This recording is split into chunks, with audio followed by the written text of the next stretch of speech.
Hello everybody. It's the Music Optimist again. This time I'm talking about my top 10 favorite bands of all time. Um, this has not changed. Only one thing has changed. Two have swapped. I can't wait to get into it. And I think I've mentioned my favorite band before. Favorite bands. Um, I went through all of these bands, listened to all their discographies, and I was like, yeah, they all deserve to be on this list. As is. Number 10, Coheed and Cambria. I mean, look at my hair. Just look at me. I look like a Coheed fan. Um, Welcome Home is like an anthem. I remember the. It's funny. The first time I ever heard Coheed and Cambria, I think it was on Rock Band or something. I heard, you could have been all I wanted, but you weren't honest. Now get in the ground. And I was like, this dude's voice is fucking terrible. And, I was a dumb kid. And then, like, only a year later, I'm listening to my cousins, I think play this on, like, Rock Band or Guitar Hero or something. And I was like, this song is fucking amazing. And then I told my best friend about it. I think he was the one that showed me. And I was like, this song is dope. And he was like, you said this song sucked. And I was like, oh, I disagree now. I was an idiot a year ago or whatever. I love his voice. God, what is his name? I hate that I don't know his name. Um, Claudio Sanchez. Yeah, he's awesome. I love you, Claudio. I love Coheed. Um, Number nine, and you'll be hearing about all these bands in much greater detail ad nauseum. Number nine is Sleeping with Sirens. Sleeping with Sirens. I love Kellen Quinn. Again, a very distinct voice. I remember hearing Sleeping with Sirens for the first time in high school, and one of my friends, Daisy, was a huge fan. I don't know if she still is, but God, just I was listening to this guy and being like, man, this is awesome. And then it's so funny to see like a lot of guys be like, this guy's gay because he sounds like a girl. He's singing, the stay for the night. If you want to, I could show you what my dreams are made of. I'm dreaming of your face. And then he puts out a fucking, I should say they, put out an acoustic version, an acoustic album. Stay for the night if you want to. I could show you. It's like, god damn, this fucking beautiful, man. How the hell could you ever pick me? Honestly, because I can sing you a song. It's like, oh my god, I love you, Kellen. And that's also my nephew's name. I remember my aunt. Funny story. It's totally unrelated. She's about to name her youngest son, and she goes, "I'm thinking of Merrick." I'm gonna I'm gonna say what my other nephews' names are. My oldest, my I say nephews. I keep saying nephews. They're my cousins, but they're so little that I think of them, and they think of me as Uncle Cody. Um, my my oldest cousin from my aunt is named Landon. This dude is giant now. That's my buddy. Landon, and then she had another one. Mason, fucking built like a linebacker. This kid, break shit out. He's about to be fucking swole. He's an awesome kid too. Mason, Landon, are the youngest. She was like, okay, I'm pregnant with a third. I'm like, Jesus, we all make the same joke. Oh, fucking close your legs. Oh, and she's like, I'm thinking of naming him Merrick, and I was like, that's the dumbest shit I've ever fucking heard. And she was like, that's so mean. I'm like, but that name's so dumb. I'm gonna be honest. And everybody told her this is a dumb name. To go back even further, my I just said, my middle name is Cody. My first name is Nicholas. My mom was gonna name me Hickok instead of Cody, like Nicholas Hickok Van Alst, which actually has a nice ring to it. Now that I see like the whole name, Nicholas Hickok Van Alst. Um, uh, but Hickok is such a dumb name for Wild Bill Hickok. My dad I think everyone was like, that's terrible. Don't do that. So I can see where my aunt gets it from. She she ended up calling me Cody for Buffalo Bill Cody, right? um. Anyway, she was like, I'm either thinking Merrick or Kellen, and I was like, Kellen, yes, Kellen. Mostly because of Kellen Quinn, but also it's the N, Landon, Mason, Kellen. And Kellen is such a monstrous child. It's something about the third kid. And I'm a third kid, so I'm kind of talking shit on myself now too. It's always the youngest, really, that are like just evil incarnate. And when you think like you want to just like really hurt them, then they give you the cutest look ever. This kid is adorable, and he completely switches. Like there's a switch in your head that's like, oh, this kid's cool. Okay.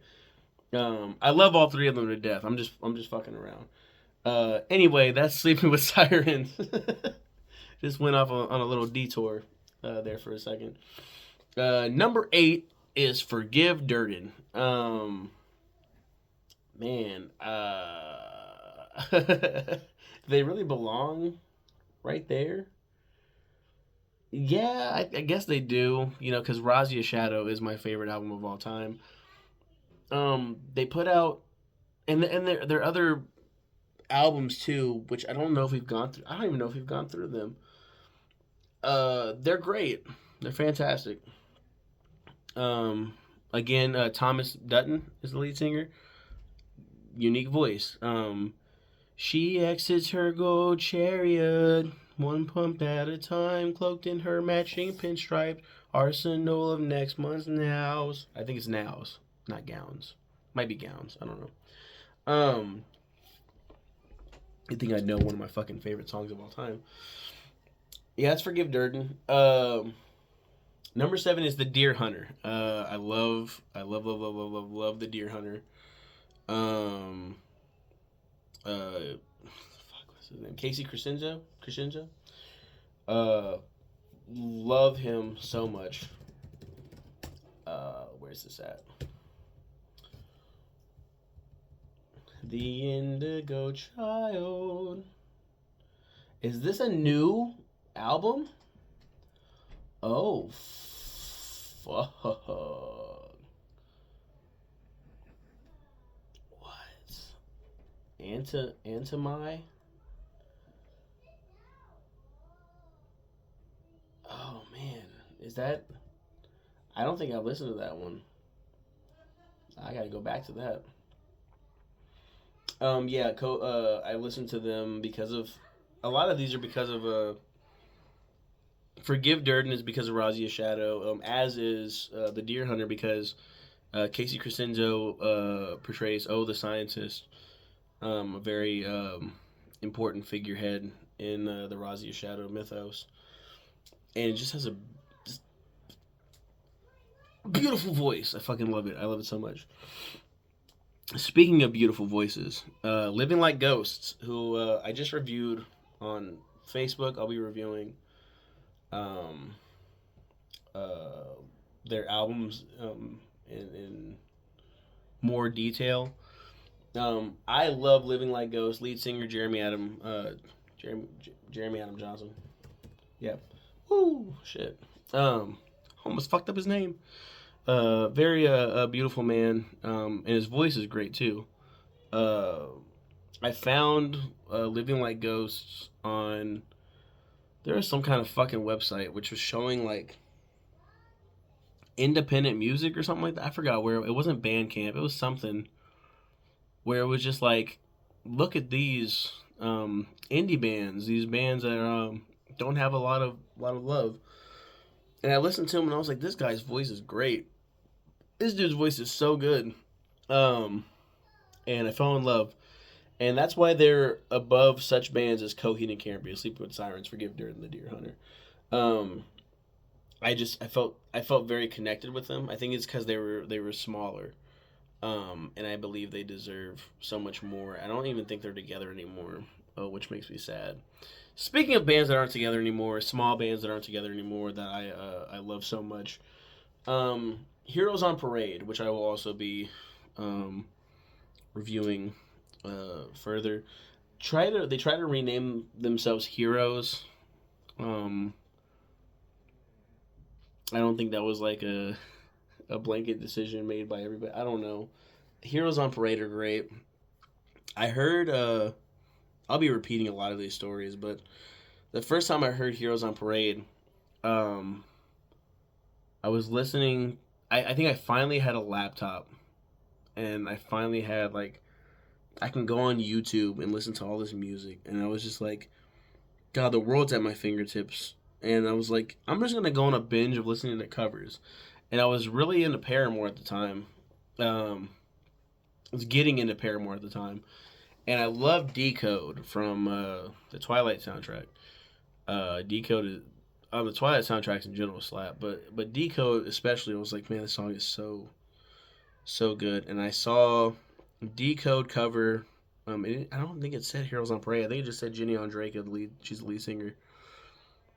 Could be wrong, but I remember being like, her voice is amazing.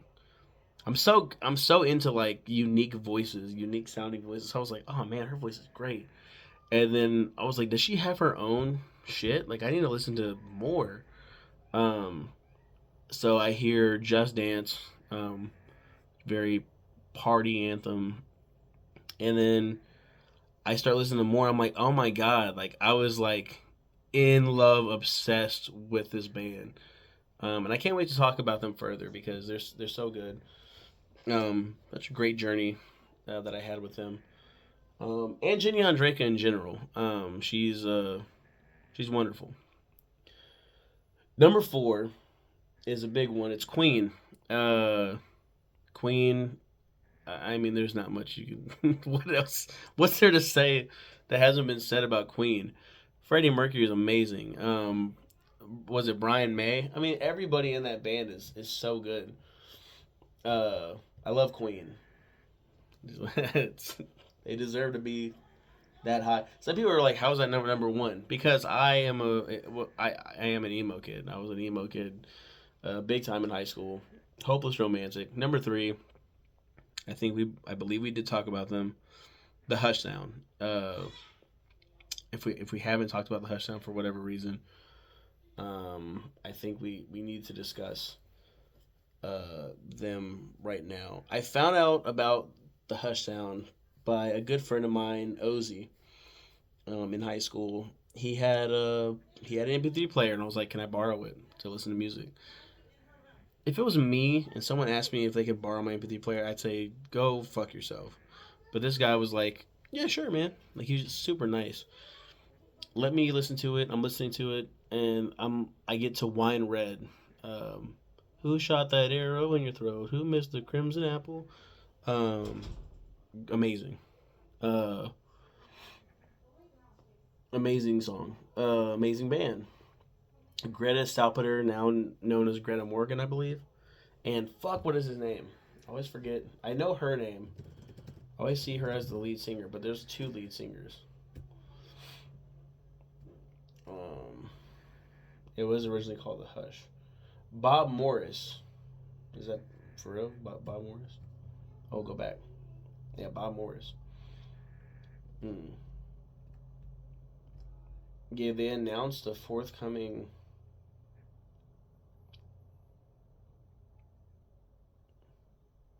They haven't. No, they haven't released anything else. Yeah, no. But yeah, that's the Hush Sound. I love the Hush Sound.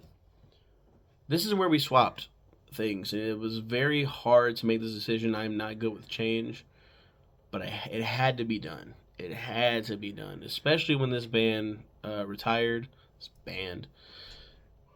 Panic at the Disco is number two. Panic at the Disco was my favorite band for a long time. There's a lot of songs on here. A lot of songs. A lot of bands on here. Uh, there's a lot of bands when I grew up that were my favorites, and it always like changed. There was like Kiss. I think not the Outfield. Pink Floyd would probably be up there. They're definitely like top 20. Kiss would not even be in my like top 100 now probably. Um, they might be top 50 probably to be honest. But Panic at the Disco, man, was the first time I listened to a band and I was like, I am obsessed. Brendan Urie, Ryan Ross,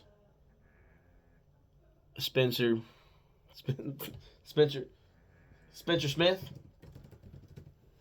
yeah, and John Walker, and then others would join, Dallin Weeks and everything else. We talked about Panic at the Disco. I told the story before, but Time Warner Cable had a Time Warner Cable blank on demand, and they had music on demand, and they advertised on one of their channels Panic at the Disco's new song, 9 in the Afternoon, in the music video, and I heard it and I was like, 9 in the afternoon, the sky, eyes of the skies and the moon, eyes of the skies of the skies. I'm just fucking up right now, getting emotional thinking about it. It was amazing, and I was in love, and I was like, I need to listen to more of this band. So I looked at every music video available on Time Warner Cable's Music on Demand, which I'll be talking about eventually. But yeah, I was so obsessed. I begged my dad, I need to get this album right here. I need to get Pretty Odd. And then after listening to Pretty Odd and skipping over a lot of it because I just wanted to hear the real songs. Then I got bored and I listened to the whole thing and I was like, this is actually pretty wonderful.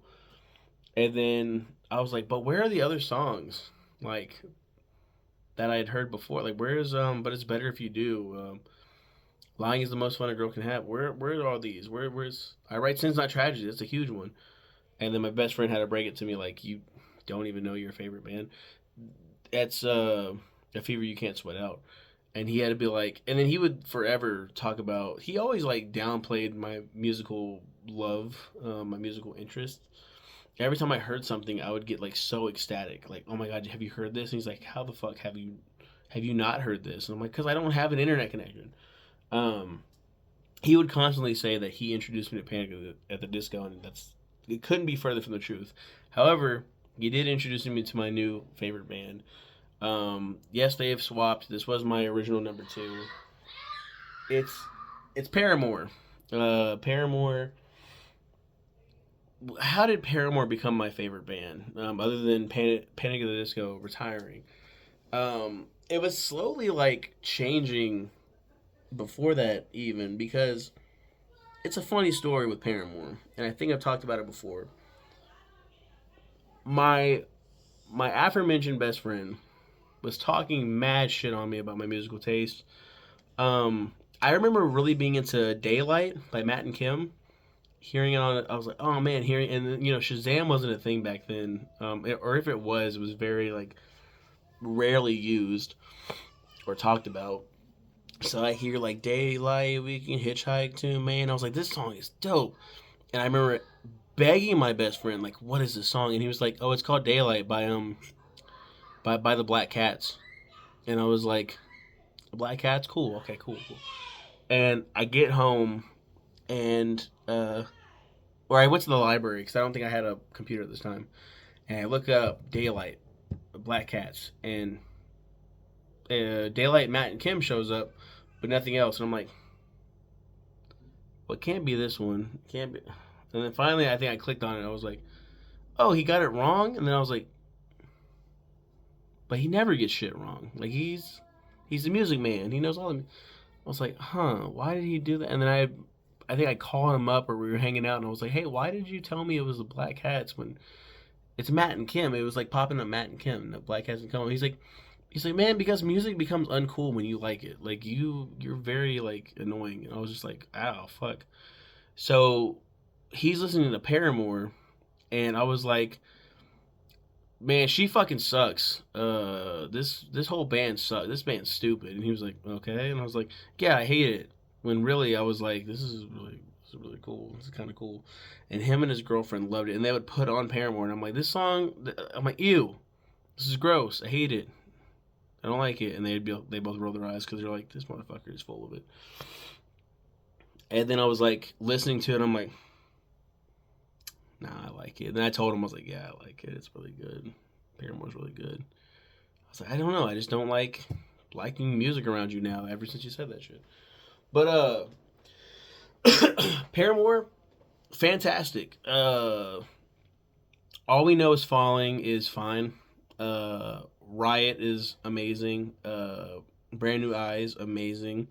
The self-titled album, Paramore, is really good. I love it a lot more now after initially hating it. And then, how do I not remember the next fucking albums? Oh shit, Paramore is After Laughter. I think After Laughter is next. And then this new one is like my least favorite. Yeah, I think this new one is my least favorite. What is it called? Paramore. The fuck? I forgot what it's called. Ain't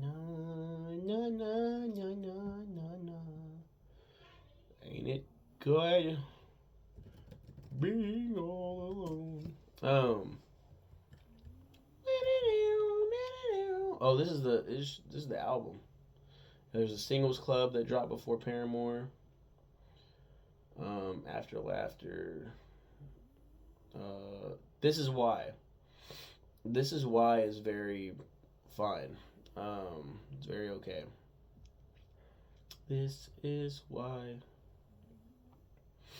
And now we're just patiently waiting on their next album. I think consistently, after their first album, they're perfect. Paramore are. So that's what kind of like made me like Panic really ebbed and flowed. And not in a good way. Like it swayed back and forth and made me seasick is what it did. First two albums are godly. Fever You Can't Sweat Out and Pretty Odd. And then Vices and Virtues is fine. It feels very like copycat. It feels kind of like I don't want to say try hard, but it's like they're wearing a mask of a Fever You Can't Sweat Out. And it's not bad, but it's like Too Weird to Live, Too Rare to Die has grown on me, but it's still like this shit's made for the radio. Death of a Bachelor was like, holy fuck, this is really, really good. And then what happened after that one? Pray for the Wicked. I pray for the wicked on the weekend. Probably their worst. Yeah, Pray for the Wicked. And it was like, this is fine, right? This is like a gay club anthem album. Gay club album. Like it's like this shit could be played in like gay clubs and it's like this is fucking dope. But it's like like it's whatever.